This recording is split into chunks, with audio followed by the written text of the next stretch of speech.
خدا کے زندہ اور پاک کلام میں سے یشوع کی کتاب اس کا 8واں باب۔ اور خداوند نے یشوع سے کہا، خوف نہ کھا اور نہ ہراساں ہو،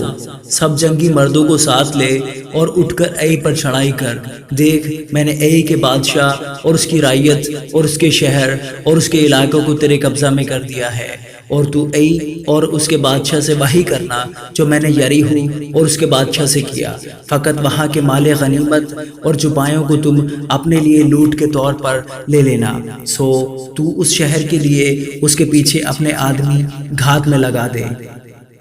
پس یشوع اور سب جنگی مرد ای پر چڑھائی کرنے کو اٹھے، اور یشوع نے 30,000 مرد جو زبردست سورما تھے چن کر رات ہی کو ان کو روانہ کیا، اور ان کو یہ حکم دیا کہ دیکھو، تم اس شہر کے مقابل شہر ہی کے پیچھے گھات میں بیٹھنا، شہر سے بہت دور نہ جانا، بلکہ تم سب تیار رہنا، اور میں ان سب آدمیوں کو لے کر جو میرے ساتھ ہیں شہر کے نزدیک آؤں گا، اور ایسا ہوگا کہ جب وہ ہمارا سامنا کرنے کو پہلے کی طرح نکل آئیں گے تو ہم ان کے سامنے سے بھاگیں گے، اور وہ ہمارے پیچھے پیچھے نکلے چلے آئیں گے، یہاں تک کہ ہم ان کو شہر سے دور نکال لے جائیں گے، کیونکہ وہ کہیں گے کہ یہ تو پہلے کی طرح ہمارے سامنے سے بھاگے جاتے ہیں، سو ہم ان کے آگے سے بھاگیں گے، اور تم گھات میں سے اٹھ کر شہر پر قبضہ کر لینا، کیونکہ خداوند تمہارا خدا اسے تمہارے قبضہ میں کر دے گا، اور جب تم اس شہر کو لے لو تو اسے آگ لگا دینا، خداوند کے کہنے کے موافق کام کرنا، دیکھو میں نے تم کو حکم کر دیا۔ اور یشوع نے ان کو روانہ کیا، اور وہ کمین گاہ میں گئے اور بیتل اور ای کے درمیان ای کے مغرب کی طرف جا بیٹھے، لیکن یشوع اس رات کو لوگوں کے بیچ ٹکا رہا۔ اور یشوع نے صبح سویرے اٹھ کر لوگوں کی موجودات دی، اور وہ بنی اسرائیل کے بزرگوں کو ساتھ لے کر لوگوں کے آگے آگے ای کی طرف چلا، اور سب جنگی مرد جو اس کے ساتھ تھے چلے اور نزدیک پہنچ کر شہر کے سامنے آئے، اور ای کے شمال میں ڈیرے ڈالے، اور یشوع اور ای کے بیچ ایک وادی تھی۔ تب اس نے کوئی 5,000 مردوں کو لے کر بیتل اور ای کے درمیان شہر کے مغرب کی طرف ان کو کمین گاہ میں بٹھایا۔ سو انہوں نے لوگوں کو، یعنی ساری فوج کو جو شہر کے شمال میں تھی، اور ان کو جو شہر کی مغربی طرف گھات میں تھے، ٹھکانے پر کر دیا، اور یشوع اسی رات اس وادی میں گیا۔ اور جب ای کے درمیان بادشاہ نے یہ دیکھا تو انہوں نے جلدی کی اور سویرے اٹھے، اور شہر کے آدمی یعنی وہ اور اس کے سب لوگ نکل کر معین وقت پر لڑائی کے لیے بنی اسرائیل کے مقابل میدان کے سامنے آئے، اور اسے خبر نہ تھی کہ شہر کے پیچھے اس کی گھات میں لوگ بیٹھے ہوئے ہیں۔ تب یشوع اور سب اسرائیلیوں نے ایسا دکھایا گویا انہوں نے ان سے شکست کھائی، اور بیابان کے راستے ہو کر بھاگے، اور جتنے لوگ شہر میں تھے وہ ان کا پیچھا کرنے کے لیے بلائے گئے، اور انہوں نے یشوع کا پیچھا کیا اور شہر سے دور نکلے چلے گئے۔ اور ای اور بیتل میں کوئی مرد باقی نہ رہا جو اسرائیلیوں کے پیچھے نہ گیا ہو،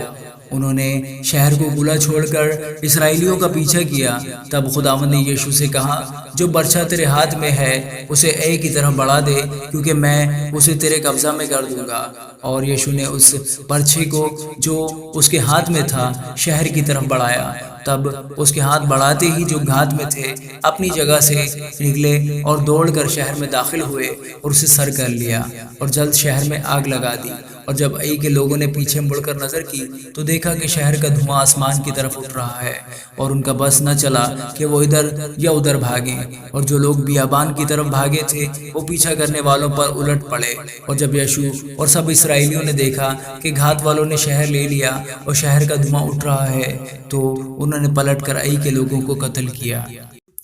اور وہ دوسرے بھی ان کے مقابلہ کو شہر سے نکلے۔ سو وہ سب کے سب اسرائیلیوں کے بیچ میں جو کچھ تو ادھر اور کچھ ادھر تھے پڑ گئے، اور انہوں نے ان کو مارا، یہاں تک کہ کسی کو نہ باقی چھوڑا، نہ بھاگنے دیا۔ اور وہ ای کے بادشاہ کو زندہ گرفتار کر کے یشوع کے پاس لائے۔ اور جب اسرائیلی ای کے سب باشندوں کو میدان میں اس بیابان کے درمیان جہاں انہوں نے ان کا پیچھا کیا تھا قتل کر چکے، اور وہ سب تلوار سے مارے گئے یہاں تک کہ بالکل فنا ہو گئے، اور سب اسرائیلی ای کو پھرے اور اسے تہ تیغ کر دیا۔ چنانچہ وہ جو اس دن مارے گئے مرد اور عورت ملا کر 12,000 یعنی ای کے سب لوگ تھے، کیونکہ یشوع نے اپنا ہاتھ جس سے وہ برچھے کو بڑھائے ہوئے تھا نہیں کھینچا، جب تک کہ اس نے ای کے سب رہنے والوں کو بالکل ہلاک نہ کر ڈالا۔ اور اسرائیلیوں نے خداوند کے حکم کے مطابق جو اس نے یشوع کو دیا تھا اپنے لیے فقط شہر کے چوپایوں اور مال غنیمت کو لوٹ میں لیا۔ پس یشوع نے ای کو جلا کر ہمیشہ کے لیے اسے ایک ڈھیر اور ویرانہ بنا دیا جو آج کے دن تک ہے۔ اور اس نے ای کے بادشاہ کو شام تک درخت پر ٹانگ کر رکھا، اور جو ہی سورج ڈوبنے لگا انہوں نے یشوع کے حکم سے اس کی لاش کو درخت سے اتار کر شہر کے پھاٹک کے سامنے ڈال دیا اور اس پر پتھروں کا ایک بڑا ڈھیر لگا دیا جو آج کے دن تک ہے۔ تب یشوع نے کوہ ایبال پر خداوند اسرائیل کے خدا کے لیے ایک مذبح بنایا، جیسا خداوند کے بندہ موسیٰ نے بنی اسرائیل کو حکم دیا تھا، اور جیسا موسیٰ کی شریعت کی کتاب میں لکھا ہے۔ یہ مذبح بے گھڑے پتھروں کا تھا جس پر کسی نے لوہا نہیں لگایا تھا، اور انہوں نے اس پر خداوند کے حضور سوختنی قربانیاں اور سلامتی کے ذبیحے گزرانے، اور اس نے وہاں ان پتھروں پر موسیٰ کی شریعت کی جو اس نے لکھی تھی سب بنی اسرائیل کے سامنے ایک نقل کنندہ کی۔